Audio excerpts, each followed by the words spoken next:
Wala na yatang masasakit pa para sa isang ina na malamang ang anak na iningatan at inalagaan ng mahabang panahon ay mawawala sa kanila sa isang iglap sa isang masakit na kadahilanan. Isa pang mag-aaral ng Palawan State University noon ang walang awang pinatay ng isang pedicab driver bago iniwan ng walang buhay nitong katawan sa gilid ng kalsada. Isang dalagang nag-aaral ng mabuti para sa magandang kinabukasan at mataas na pangarap ang binaboy at walang awang pinaslang noong 2017 sa Palawan. Samahan niyo po akong balikan ang naging masakit na kamatayan ni Hazel Joy Estrella Dayday. Bago ko po ipagpatuloy ang ating kwento, sa mga bago po sa channel ko at nais sa mga ganitong klase ng kwento ng krimen na nangyayari sa loob at labas ng ating bansa ay maaari pong pakipindot ang ating subscribe button at notification bell para ma-notify kayo pag may mga bago tayong upload na videos. Araw ng Martes, August 22, 2017, ng umaga, nang makatanggap ng tawag ang tanggapan ng kapulisan ng Irawan Police Station tungkol sa natagpuang wala ng buhay na katawan ng isang babae sa bakanteng lote na sakop ng Barangay Santa Monica sa Puerto Princesa City, Palawan. Ang katawan ay natagpuan ng isang residente sa lugar ng bandang alas 5 ng madaling araw. Agad namang tumugon ng kapulisan kasama ang team ng SOCO sa nasabing tawag at agad na nagtungo sa crime scene kung saan ay dinatnan nila ang isang babae sa kalunos-lunos nitong kalagayan. May nakatali pang lubid sa liig ng biktima. May nakita din silang dugo ang damit sa crime scene na hinihinalang pagmamay-ari ng suspect. Ang biktima ay agad din namang kinilala na ang 18 years old at estudyante ng Palawan State University na si Hazel Joy Estrella Dayday. Si Hazel Joy ay bunso sa 5 magkakapatid. Pinanganak si Hazel noong January 18, 1999 sa bayan pa din ng Puerto Princesa. Bata pa lang ay taglay na ni Hazel ang mga katangian ng isang mabait na anak, maaasahan, matulungin, at masiyahin, mga katangiang naging dahilan kung bakit marami itong mga kaibigan. Magalang din ito at mapagmahal na anak, kapatid at tita sa kanyang mga pamangkin. Pangarap ni Hazel ang makapagtapos ng pag-aaral at makatulong sa kanyang pamilya at mga kapatid. Subalit ang pangarap na ito ng dalaga ay gumuhong lahat dahil sa isang masakit na trahedya.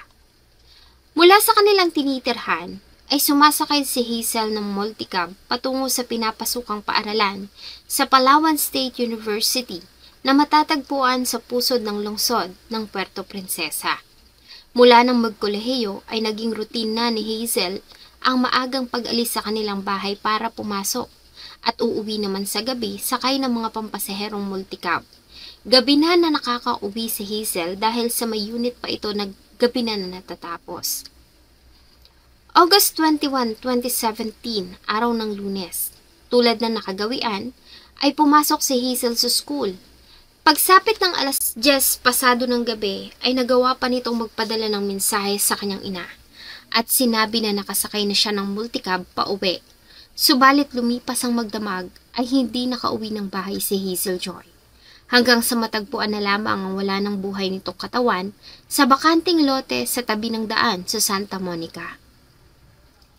Base sa nakuhang impormasyon, ay agad na kinontak ng ina ni Hazel ang mga classmate nito na huli niyang nakasama noong gabi ng August 21, 2017. Yung mga classmate ng victim, tinawagan ng nanay niya. So doon namin na-identify, doon kami nakakuha ng initial information kung saan sumakay yung victim. And then nung nakuha namin, pumunta kami doon mismo sa area kung saan sumakay yung victim. Sa naging panayam ng mga pulis sa mga kaibigan ng biktima, ay napag-alaman nila na huli itong nakitang buhay sa kahabaan ng Rizal Avenue, kung saan ito pumara ng isang multicab na biyaheng Alta Homes.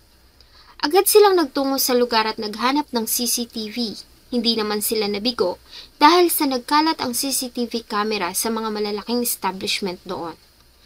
Nakita namin doon na mayroong CCTV kaya pumunta tayo sa 911. Doon nga na-confirm natin.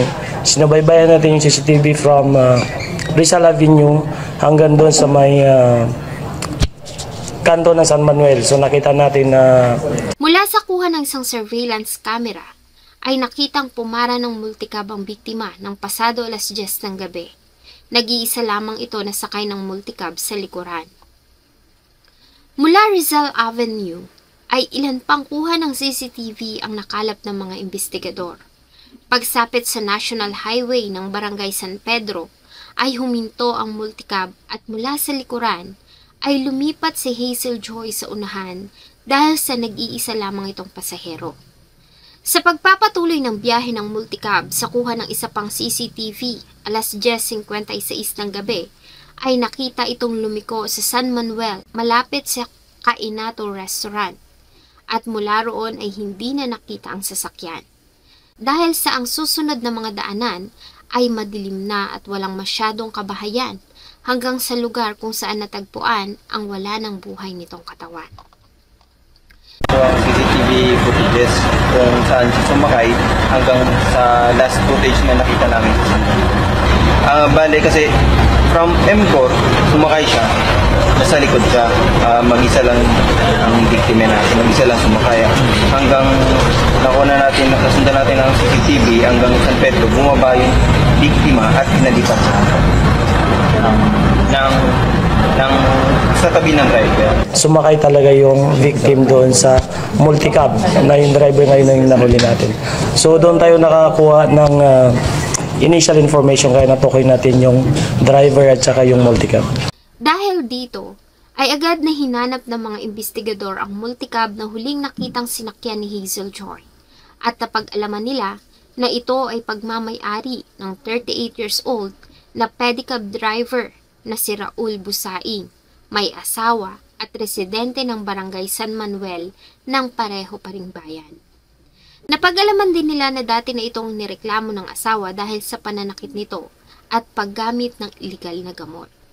Matapos ang surveillance ay natagpuan nila ang suspect na agad nilang inaresto. Noong una ay tinanggi nito na may kinalaman siya sa pagkamatay ni Hazel Joy. Sa halip ayon sa kanya, ay totoong isinakay niya ang biktima.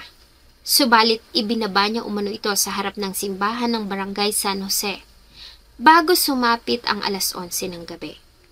Ilang beses pa ito nagpabago-bago ng statement sa mga pulis hanggang sa tuluyan na nitong aminin ang ginawang pagpatay sa biktima.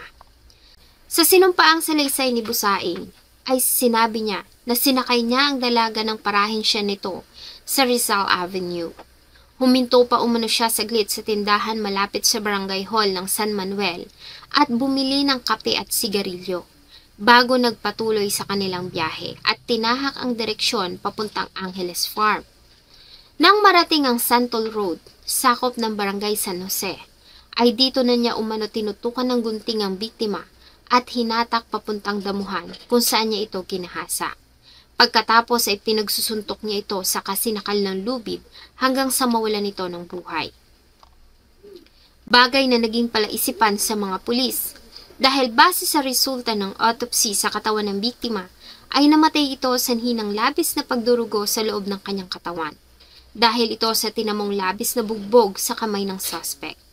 Subalit ayon sa SOCO ay negatibo na ginahasa ang biktima dahil wala silang nakitang sinyales na ginahasa ito. Taliwas sa naging pag-amin ng suspect.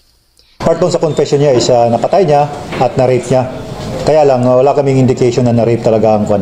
Based on SOCO report, wala namang indication na na-rape ang victim. Dahil dito ay iisa lamang ang posibilidad na nakikita ng mga pulis. Ang suspect ay lango sa pinagpapawal na gamot.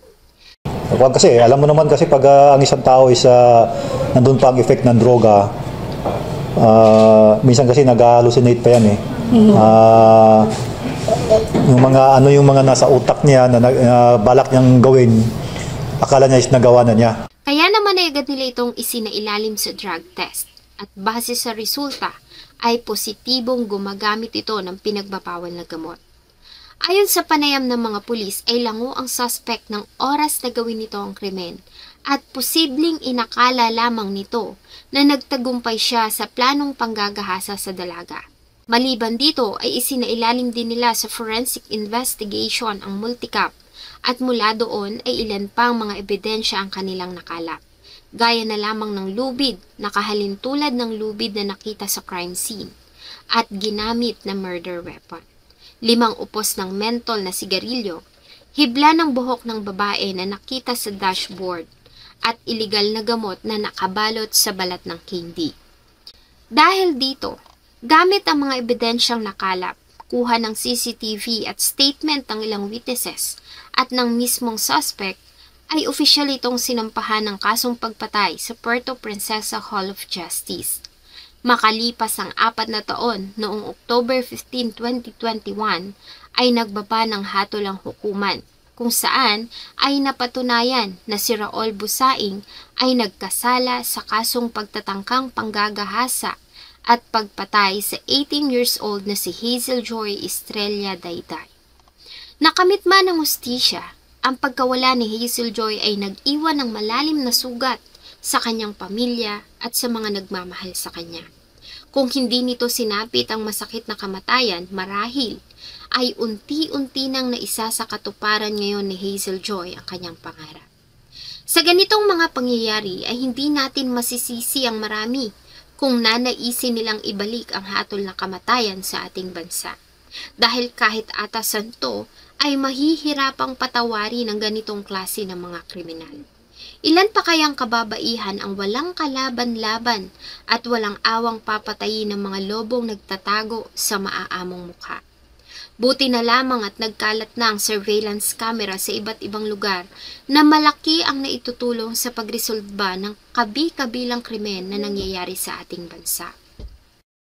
Muli, sa lahat, lalo na sa mga kababaihan, ay mag-ingat dahil marami ngayon ang mga nagpapanggap na maamong tupa, subalit isa palang mabangis at makamandag na kobra. Sana po ay nagustuhan nyo ang isa na namang kwento na akin pong ibinahagi.